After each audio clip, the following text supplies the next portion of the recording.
Bonjour, bienvenue à cette émission La Tribune. Aujourd'hui, on accueille Madame Nathalie Belle-Rose-Hamel, agente de développement et des communications, ainsi que Maryse Bouchard, coordonnatrice pour l'organisme Parrainage civique Bois-Franc. Bonjour, mesdames. Bonjour. Salut. J'aimerais que vous nous présentiez l'historique de l'organisme Parrainage civique Bois-Franc. C'est Monsieur Wolfenberger. C'est un docteur en psychiatrie qui, lui, dans les années 1966, il avait vraiment à cœur la cause des personnes qui étaient un peu démunies intellectuellement parlant. Puis il voulait qu'il y ait des services pour eux, pour favoriser, les favoriser dans l'intégration sociale. Donc, il a mis sur pied la formule du parrainage civique, civique. Puis, depuis tout ça, il y a 17 parrainages civiques au Québec. Et nous, le nôtre existe depuis 1994, le parrainage civique des Bois-Francs. Donc, ça fait déjà 30 ans là, qu'on existe. D'accord. Et ensuite, c'est quoi la mission de l'organisme? Bien, nous, notre mission, c'est de, justement, comme je l'ai dit un peu, c'est de favoriser l'insertion sociale des gens qui ont une déficience intellectuelle. On va les appeler filleuls, avec des bénévoles, que eux, on les appelle marraines ou parraines. Voyons. On les appelle marraines ou parrains, en fait. Et les personnes bénévoles vont s'engager à passer 3 heures par mois à faire des activités de loisirs. C'est vraiment pour qu'ils puissent être intégrés dans la société. Ça peut être des activités comme aller prendre une marche autour du réservoir Baudet. Ça peut être aller au cinéma.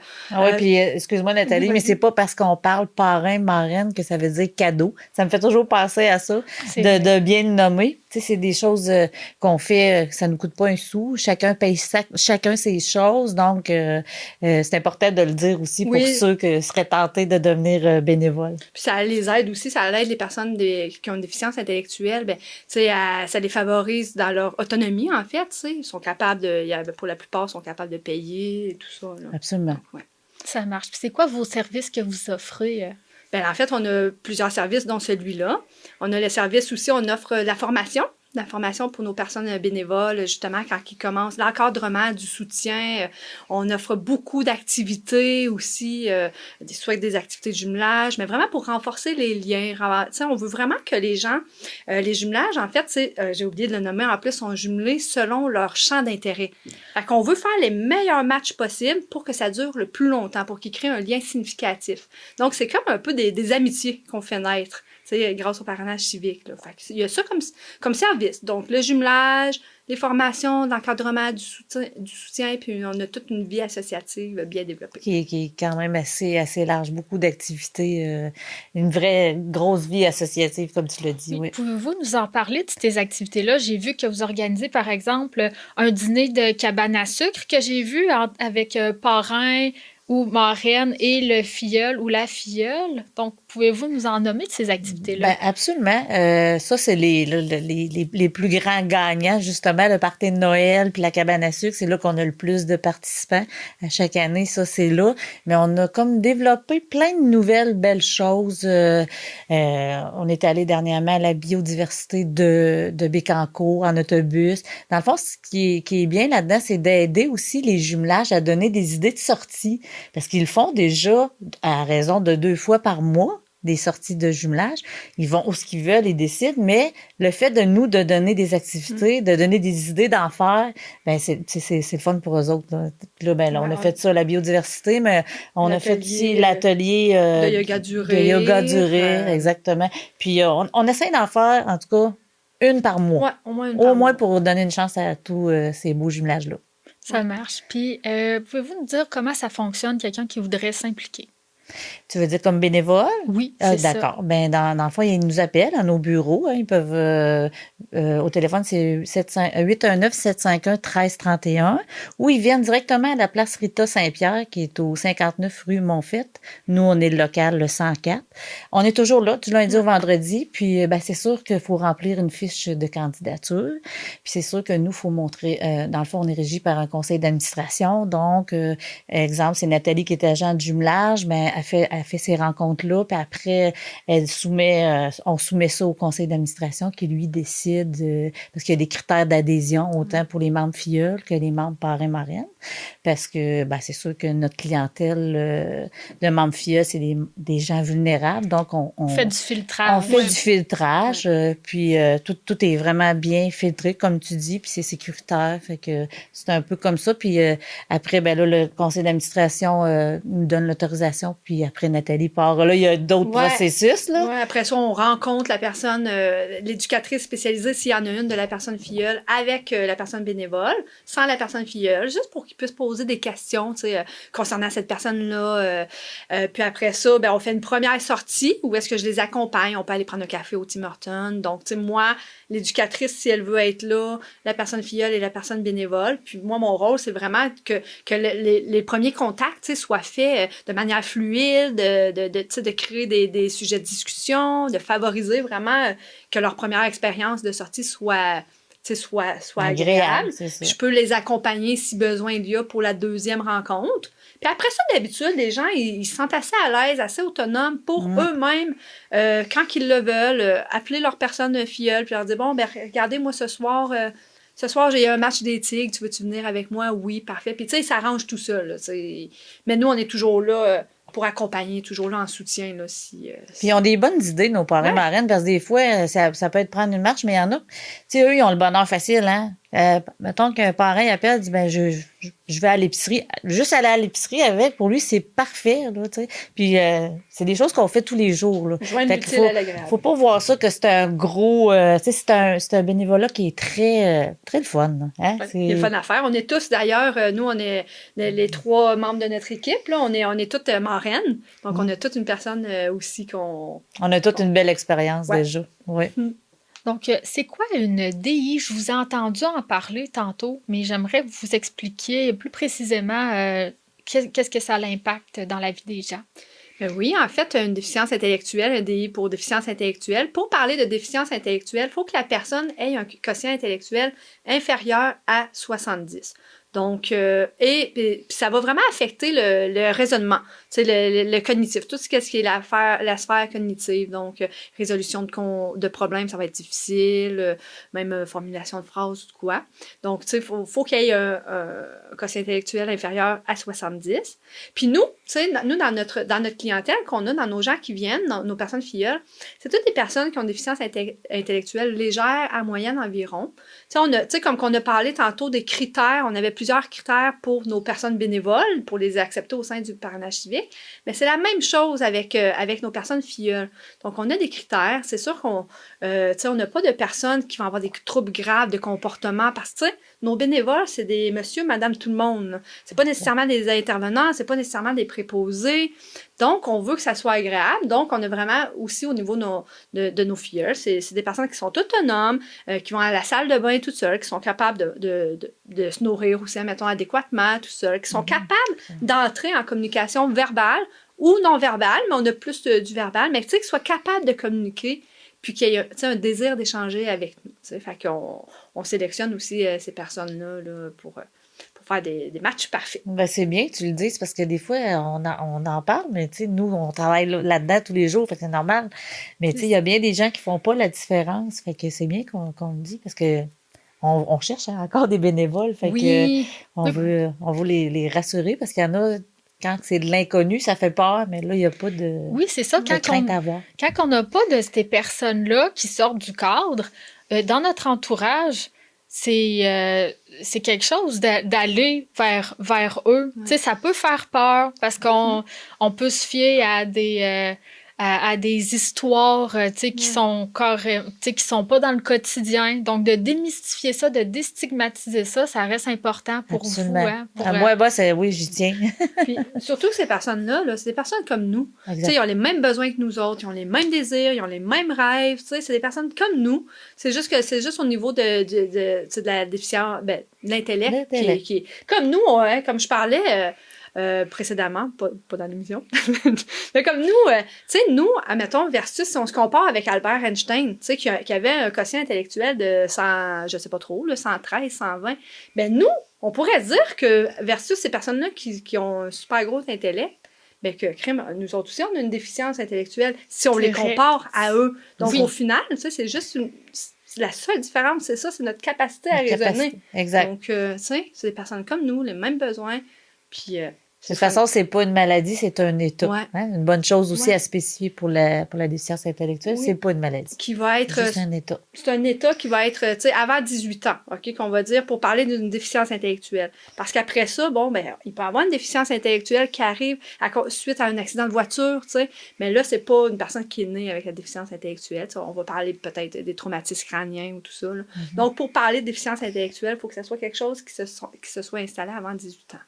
Puis il y a environ 3% de la population au Canada qui vivent avec une déficience intellectuelle. Puis une personne qui a une déficience intellectuelle peut être très créative. Hein? Je sais que vous avez fait une activité, puis vous allez faire un vernissage avec ça, une activité de peinture pour... c'est la journée P, ça s'appelle. J'aimerais ça que vous m'en parliez, puis on va pouvoir voir la réalisation qu'une personne filleule et son parrain marraine ont fait. Ben écoute, premièrement, la journée P, ça se trouve être la journée de tous les parrainages civiques du Québec. Je pense que Nathalie l'a dit, on est 17 parrainages civiques. Puis la journée P, pour, justement, on fait une journée qui commence par P. Ça peut être une journée pizza, une journée poutine. Mais nous, cette année, on a décidé de faire une peinture au Festival de la paix. Fait que là, on se trouvait bonne parce qu'on était concept, on avait 2 P. Fait qu'on a fait une grosse toile collective. Il y a plein de gens qui sont venus puis qui ont mis, en tout cas, on a fait une espèce de gros arbre avec plein de tout le monde mettait le petit pouce pour faire les feuilles. Faire les feuilles. Fait que, en tout cas, on a de quoi de très bien. À la suite de ça, puis c'est récemment, justement cette semaine, on a fait un atelier de peinture. Puis là, on s'est dit, on va rejoindre deux groupes, 2 organismes, dont la Mi-temps, puis la Maison des jeunes. On a fait des beaux jumelages avec ces 2 organismes-là pour justement faire une peinture, parce que là, on avait notre belle grosse qu'on avait toujours en tête. Puis là, on fait des petites pour justement éventuellement, puis on va y arriver bientôt, faire un vernissage pour essayer de ramasser des sous un peu aussi pour l'organisme, qui est chose qu'on fasse aussi à chaque année. Fait que donc, c'est un beau projet qui va durer toute l'année. Puis ensuite, comme activité de financement, il y a aussi le théâtre parmi nous. Oui, Nathalie. Oui, donc c'est ça, on a une collaboration avec le théâtre parmi nous. Donc l'objectif, c'est de mettre sur pied une pièce de théâtre qui va inclure nos personnes filleules, qui va inclure d'autres acteurs aussi. Donc pour ce projet-ci, cette année, il va y avoir des personnes, les élèves de la Myriade à Victoriaville. On va même avoir des comédiens de la troupe La Muse qui vont venir s'intégrer au processus. Donc c'est 12 ateliers qu'on va faire vivre à nos personnes qui ont une DI, d'autres ateliers de théâtre, OK? Donc, la conception de l'idée, plus qui va faire quoi, la fabrication des décors, peut-être même des costumes. Wow. Donc, va les participants vont vraiment vivre une immersion complète dans le processus théâtral. Puis, on va faire une belle pièce de théâtre au carré 150, présentée. Fait que c'est vraiment notre activité de financement, mais qu'on veut les faire briller, tu sais. On veut faire briller ces personnes-là, montrer, puis enlever aussi, on espère aussi enlever les préjugés de... Tu sais, ils peuvent être eux aussi sur scène, puis on veut vraiment les faire briller. Il y en a qui c'est des artistes. Hein? Absolument. Oui. Oui, puis vous allez voir, ils ont des beaux talents de chant, de danse. En tout cas, on réserve plein de surprises pour ça. Puis en plus, les parrains marraines vont pouvoir assister aussi. Fait que ça va devenir encore pour eux aussi une sortie de jumelage. En tout cas, on a tout arrangé ça pour que joindre l'utile à l'agréable, tout le monde ensemble. On espère bien que ça soit une activité récurrente. Ça serait notre rêve, chaque année. Si on peut le dire. Ouais. Puis vous avez mis de l'amour dans votre site web aussi, hein? Oui, nouvellement arrivé notre site web. On est vraiment enchantés. S'il y en a qui veulent nous encourager, d'ailleurs, on peut donner des sous direct sur le site web maintenant, là, dans le petit bouton don. Puis sinon, vous voyez toutes nos activités. Écoute, ça va être complet, là. Oui, vous allez pouvoir consulter nos activités, devenir parrain, marraine, faire une demande aussi en ligne. Il me semble bien qu'on avait mis cette option. Oui, c'est tout nouveau encore pour nous autres de l'avoir. Fait que on n'a pas encore été... on a été dessus, mais on n'a pas encore eu la chance de l'exploiter à sa grande... ça va finir. À son plus grand potentiel. Ah, c'est ça, je voulais dire. Merci. C'est bon. Je vous vois vraiment lumineuse quand vous en parlez. J'aimerais savoir qu'est-ce qui vous a amené à travailler pour Parrainage civique Bois-Franc. Mais écoute, moi, c'était un concours de circonstances. J'ai travaillé longtemps, 20 années dans une boutique ici, pour ne pas la nommer, Maheu Magasin, tout le monde le connaît, où j'ai été très heureuse. Mais j'avais envie de faire autre chose. Puis ça fait longtemps que le communautaire m'interpellait. Donc, c'est le hasard qui m'a apporté là. Mais mon Dieu, je me trouve vraiment chanceuse sur mon X encore aujourd'hui. Ça fait 3 ans, là, je suis là puis wow. C'est génial. Oui. Et toi, Nathalie? Ben moi, j'ai été longtemps, pendant 12-13 ans, éducatrice spécialisée. Donc, j'ai travaillé dans plusieurs endroits pour aider plusieurs types de clientèles différentes. Puis là, j'avais envie de vivre un défi différent. J'avais envie d'être aussi dans un milieu de travail aussi qui reflétait un peu tu sais, qui me permettait de pouvoir m'exprimer aussi dans tout mon potentiel créatif que j'ai, tu sais, au niveau des arts et tout ça. Tu sais, un milieu de travail sain, un milieu de travail où est-ce que je suis reconnue pour ce que je peux apporter. Puis aussi, un milieu de travail où est-ce que il y a vraiment beaucoup de bonheur, tu sais, parce qu'on travaille avec des personnes bénévoles. Donc les personnes bénévoles, c'est des gens qui ont le cœur sur la main, c'est des personnes qui ont qui ont le désir d'aider, qui ont un grand don de soi. Puis en plus, les personnes qui ont une déficience intellectuelle, ben c'est du bonbon. Tu sais, leurs émotions sont pures, leurs émotions sont vraies. Tout ce que tu as à faire avec eux, c'est d'être là, présent dans le moment présent, tu sais, puis de vivre avec eux ce qui est là. Fait que c'est vraiment ce que je voulais, tu sais, à travailler avec une autre clientèle différente, plutôt que de toujours éteindre des feux, parce que j'étais éducatrice spécialisée dans le milieu scolaire, ou j'ai été longtemps aussi avec la clientèle de pauvreté, ou qui ont des problèmes avec la drogue, consommation, qu'importe. Mais là, plutôt que toujours d'être en situation de crise puis d'éteindre des feux, ben maintenant, je contribue quand même encore à apporter, tu sais, à faire du bien, mais avec des gens qui, eux aussi, sont dans cette élévation-là puis dans ce désir d'aider-là. Fait que c'est super, il n'y a rien de mieux que de travailler pour le PCBF. Vous nous avez partagé comment on peut être parrain-marraine, mais comment qu'on peut devenir filleule pour l'organisme Parrainage civique? Ben oui, certainement. Ça me fait plaisir de répondre à cette question-là. Donc, il y a les personnes, nous, on travaille beaucoup avec le CRDI. Donc, il y a beaucoup d'éducateurs qui peuvent faire une demande de service via le CRDI. Sinon, tu sais, s'il y a des parents qui écoutent, qui ont des enfants, qui ont des personnes qui ont une déficience intellectuelle, mais ils peuvent aussi faire une demande de service là, à nos bureaux, ou bien, tu sais, on nous écrit par notre site web, justement, ou par courriel, on envoie la demande de service. Donc, c'est vraiment, il y a aussi du bouche à oreille, en fait, là. Donc, il faut que la personne, le critère, il faut qu'elle ait une déficience intellectuelle, puis elle peut puis une candidature à remplir, là. Ça marche. Donc, pour faire ça, vous avez besoin de vous faire voir, vous faire connaître. Est-ce que vous avez un projet fou que vous aimeriez mettre sur place? Eh bien, des projets fous, je pense qu'on n'arrête pas d'en faire. On en a fait cette année, puis je pense qu'on carbure, puis on se nourrit à ça. Mais oui, on est ouvert à d'autres organismes à faire des collaborations. On est ouvert, dans le fond, s'il y a des événements quelconques à Plessisville, parce qu'on veut vraiment se faire connaître plus à Plessisville. Parce qu'on, comme je disais tantôt, il y en a, on a une liste d'attente, hein? Puis on a besoin d'être vu puis d'être connu. Puis comme les gens connaissent un petit peu moins le parrainage civique, mais là, on a la chance avec la tribune aujourd'hui de se faire connaître, mais on est ouvert à toutes sortes d'activités, toutes sortes de collaborations. Vous avez combien de jumelages à peu près? Il me semble que vous avez des chiffres exacts. Présentement, on est 68 jumelages. Notre plus vieux jumelage, notre moyenne de jumelage, c'est environ 8 ans que le monde reste ensemble. Notre plus vieux jumelage, ça fait 24 ans qu'ils sont ensemble, tu sais. Fait que c'est une bonne moyenne. Là, on en a 68 actifs, mais on a aussi des personnes en attente. On doit être rendu autour d'une quinzaine qui sont en attente de personnes bénévoles aussi. Puis, c'est pas mal ça, dans nos chiffres. Oui, une quinzaine certains qui attendent, oui. Puis les bienfaits d'être parrain-marraine, filleule, c'est quoi? Ah oui, il y a beaucoup de bienfaits. C'est pour la personne bénévole, là, déjà de se sentir utile, de savoir qu'elle fait une différence pour des personnes qui en ont besoin, ben c'est déjà très valorisant. Aussi, des fois, on a des personnes bénévoles qui sont tannées de faire des activités tout seul. Fait que, tu sais, d'amener quelqu'un, ça l'aide aussi et à briser l'isolement, peut-être chez nos personnes bénévoles, mais aussi chez nos personnes filleules, en fait. Là, tu sais, il y en a beaucoup qui sont isolées. Fait que pour nos personnes filleules, ben ça sert à augmenter leur estime, leur confiance. Puis, tu sais, ils se disent, crème, j'ai un ami, tu sais.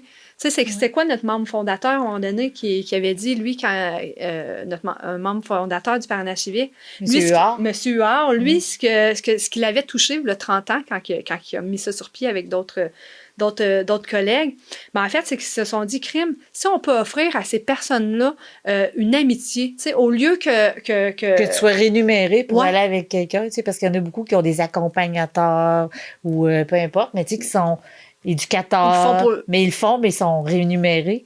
Puis là, d'avoir quelqu'un qui le fait pour nous, qui sort avec nous, mais sans être rémunéré, ça fait encore déjà plus... Ça fait un lien encore plus significatif. Ils ne sont pas payés pour le faire. Ils ont envie de le faire, envie de donner d'eux. Fait que je trouvais ça beau quand ils avaient nommé ça. Tu sais, c'est drôle parce qu'assez souvent, les gens arrivent puis ils sont là avec l'empathie puis l'idée des bénévoles. Je parle de vouloir donner du temps, tout ça. Puis assez souvent, ils se font avoir leur propre jeu parce qu'ils reçoivent autant, sinon plus. Ouais. C'est ce qu'on entend de la part des parrains et des marraines. C'est l'histoire du bénévolat, ça. Ouais, je pense que oui. Oui, c'est ça, tu sais. Tu sais, aussi, juste pour rajouter, imagine si, mettons, toi, tous tes amis dans ta vie étaient payés pour être avec toi. Tu sais, quel sentiment... c'est ça. Ouais, voilà. Qu'est-ce que ça te fait chez toi? Tu dis, tu sais, ils sont payés pour être avec moi. Alors que là, on permet de créer des liens. Puis je vous laisse le mot de la fin pour vous permettre de rejoindre la population. Alors, vous, gens de Plessisville, c'est à vous qu'on s'adresse parce que imaginez qu'il y a quand même 3 personnes sur la liste d'attente qui cherchent un parrain et une marraine. Alors, on attend de vos nouvelles puis on espère qu'on a su vous toucher puis qu'on a attiré votre attention. Sinon, quoi dire d'autre que... Le bonheur! C'est notre slogan, ça se partage!